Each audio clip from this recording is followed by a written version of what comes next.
हर कोई इस इंतजार में है कि कब इमाम मेहदी आए और मुसलमानों को लीड करें ताकि मुसलमान पूरी दुनिया पर हुकूमत कर सके।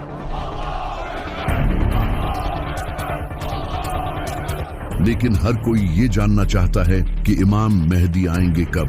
क्या इमाम मेहदी का ज़हूर सिर्फ मुसलमानों की किताबों में ही लिखा है या फिर दुनिया के डिफरेंट रिलीजन्स की किताबों में भी इमाम मेहदी के आने की प्रेडिक्शंस की गई हैं? और सबसे बढ़कर इमाम मेहदी आखिर किस तरह आज की इस दुनिया में आकर दुनिया की सुपर पावर्स का सामना करेंगे?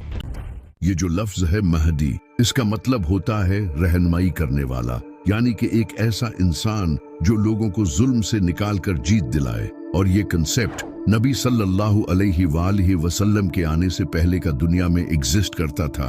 आप सल्लल्लाहु अलैहि वसल्लम से हजारों साल पहले हजरत नूह अलैहिस्सलाम के टाइम पर, जब लोग हद से ज्यादा करप्ट हो चुके थे, बुत प्रस्ती, करप्शन, जुल्म, नाइंसाफी लोगों में भरी हुई थी। लेकिन उस वक्त कुछ नेक लोग भी जिंदा थे। वो लोग अल्लाह से दुआ करते थे कि ए अल्लाह, तू किसी ऐसे इंसान को भेज जो कि इंसानियत को एक नया मोड़ दे। तो अल्लाह ने उनकी दुआ कबूल की और इनमें हजरत नूह अलैहिस्सलाम को भेजा।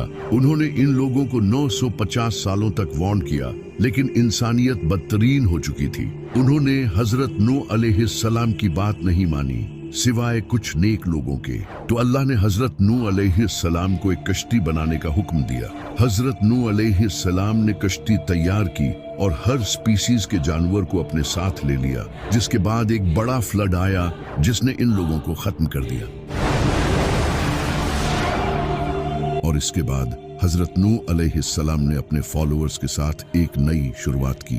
हजरत नूह अलैहिस्सलाम के कई सदियों बाद फिर से इंसानियत बुत प्रस्ती में पड़ गई। उस वक्त की बुक्स में भी ये लिखा था कि एक ऐसा इंसान आने वाला है जो कि अल्लाह का दोस्त होगा, जो कि हजरत इब्राहिम अलैहिस्सलाम थे। फिर हजरत इब्राहिम अलैहिस्सलाम ने बुत प्रस्ती को छोड़कर तौहीद बयान की और लोगों को हदायत दी।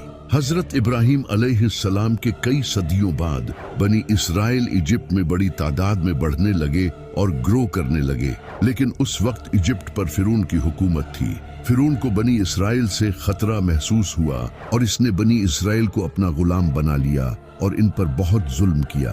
कई सालों तक बनी इसराइल पर जुल्म होता रहा और वो लोग अल्लाह से दुआएं करते रहे कि तू ऐसा नबी भेज जो हमें इस गुलामी से आजाद करे। तो अल्लाह ने इनकी तरफ हजरत मूसा अलैहिस्सलाम को भेजा। हजरत मूसा ने फिरौन को डिफीट करके बनी इसराइल को आजाद किया। हजरत मूसा अलैहिस्सलाम से कई सदियों बाद